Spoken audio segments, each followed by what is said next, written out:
is Tuesday. Welcome to the CBSN Minnesota Morning Update. I'm Jason DeRusha. Glad to have you with us today.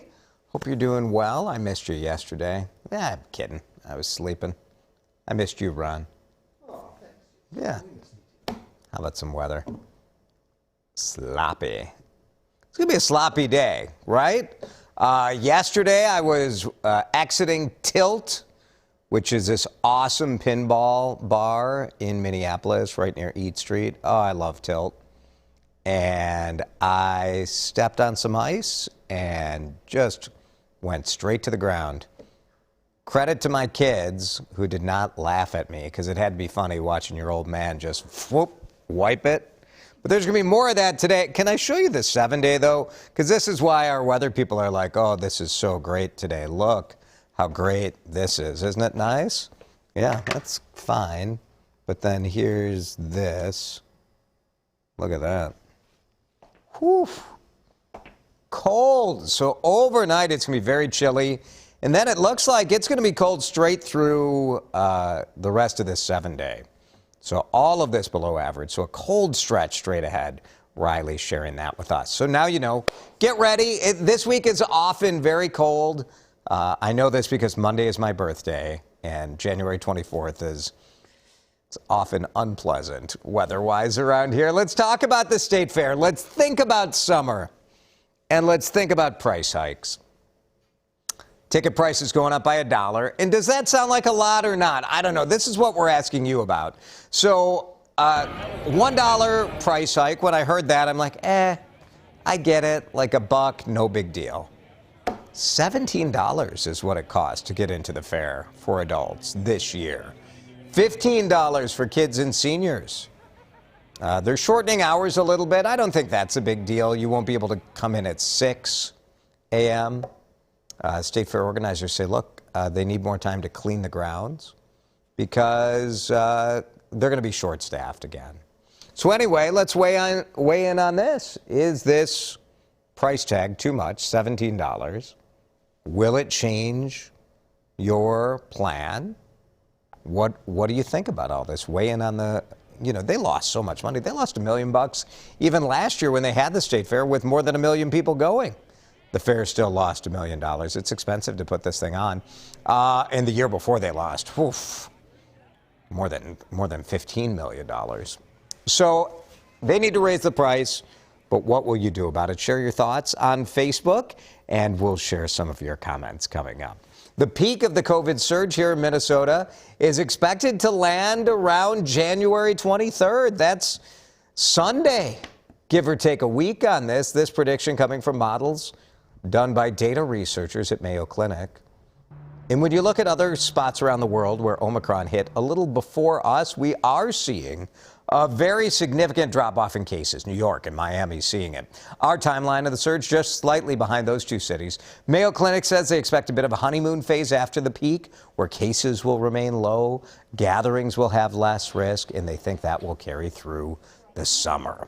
So nice to think about as we begin the vaccine mandate, which starts on Wednesday of this week for restaurants and sporting venues and that sort of thing. Moderna, what do you think about this? This is kind of cool, I think. 2-for-1 shot against COVID and the flu. And Moderna hoping to unveil that in time for next year. The company's CEO hopes that single shot will be available in some countries by fall of 2023 at the earliest. He says the goal is to help people who, look, some people don't like getting shots. And it's, it's a time crunch and all of that. So you get one shot. Get your flu shot and your COVID shot. Moderna first announced it was working on the combination vaccine last September. Winter taking over downtown Stillwater, just in time for it to be incredibly cold. World Snow Sculpting Championship starts today. It's the World Snow.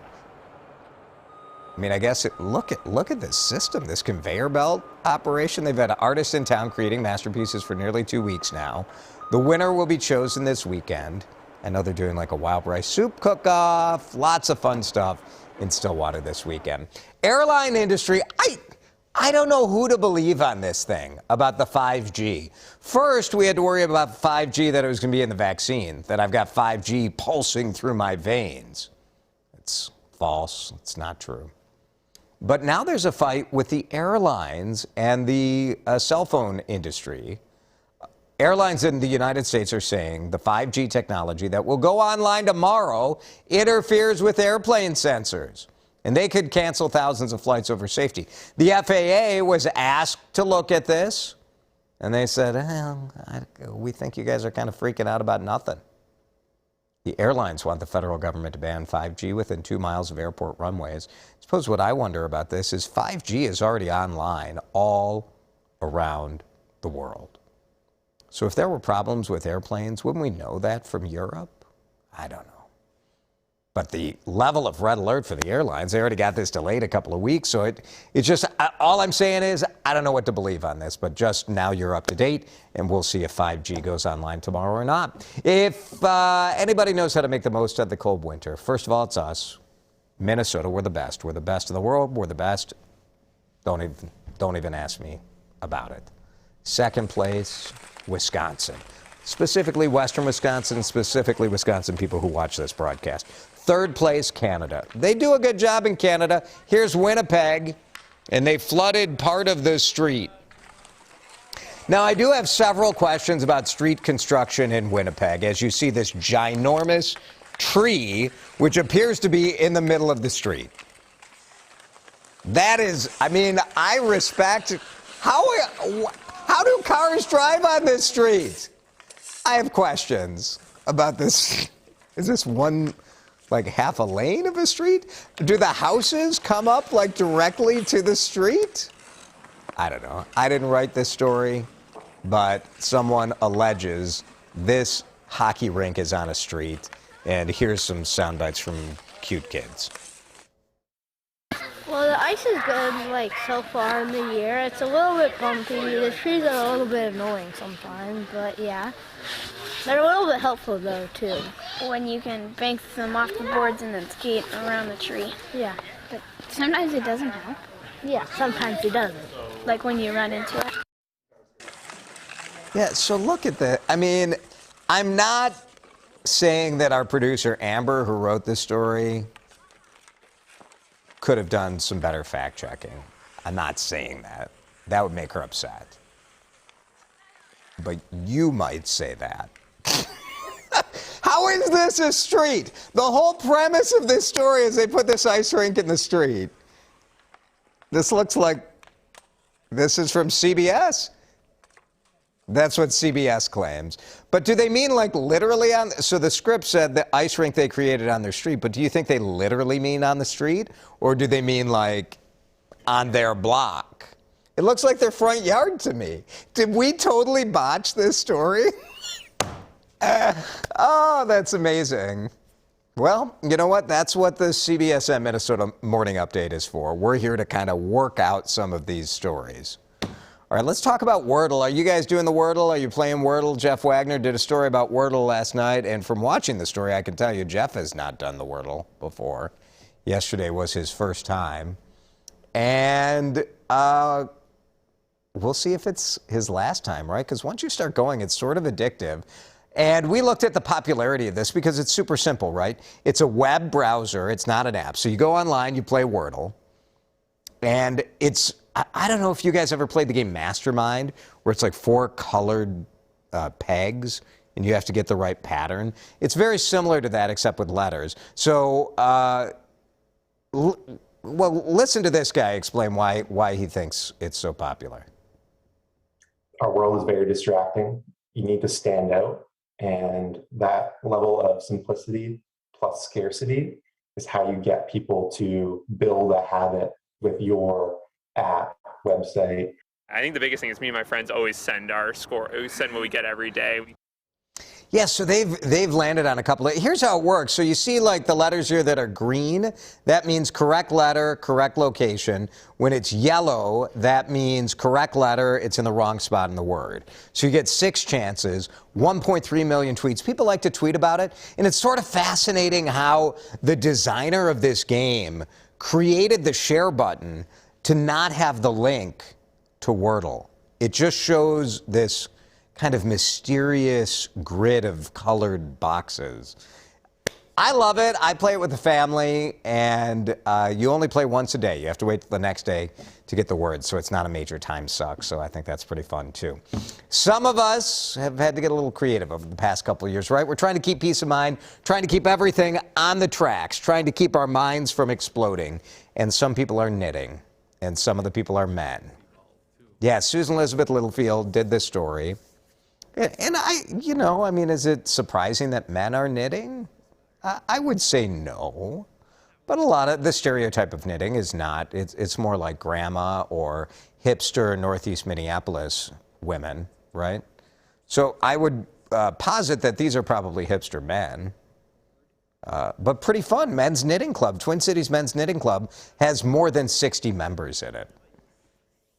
It's really nice to find other guys who actually are, excited about yarn and textile creation and the different things you can do with it and color work and that. So. And they're good at it. Well, and that's the fun thing.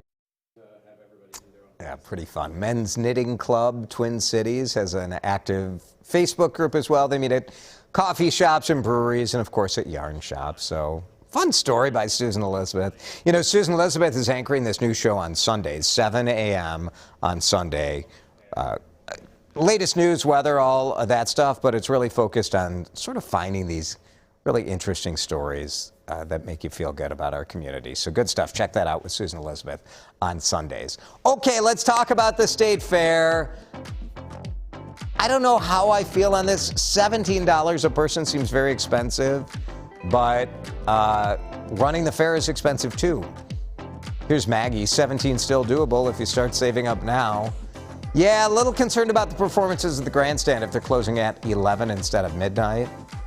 Part of the fun of being at the fair, I think, if you go to one of those grandstand shows, usually they're over. I remember from the days I was reporting for the 10 o'clock news, the fireworks would go off around 10:15. But, you go hang out with your friends and have a couple of beers. But, yeah, closing at 11. So we'll see how that goes. Thanks, Maggie. Here is Annette. Opening later will lose them money. Annette, how many people are showing up at 6 in the morning?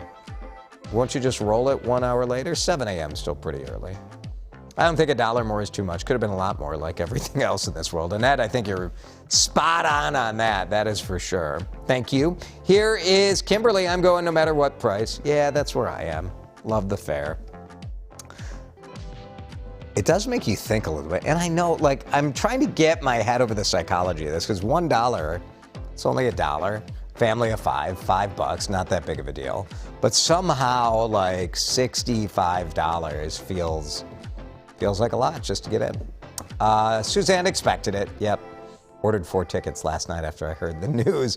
That's the move, right? You have until January 31st. You can go online on the State Fair's website, and you can get tickets for $13. Thanks, Suzanne. And Simon, 17, not bad at all. State Fair only happens one time a year. Enjoy yourself. That is true. Very true. Good stuff, everybody. Nice to be back with you today after I took Monday off. And why don't we do this again tomorrow? Bring a sweater. It's going to be cold. We'll see you for the CBSN Minnesota Morning Update tomorrow.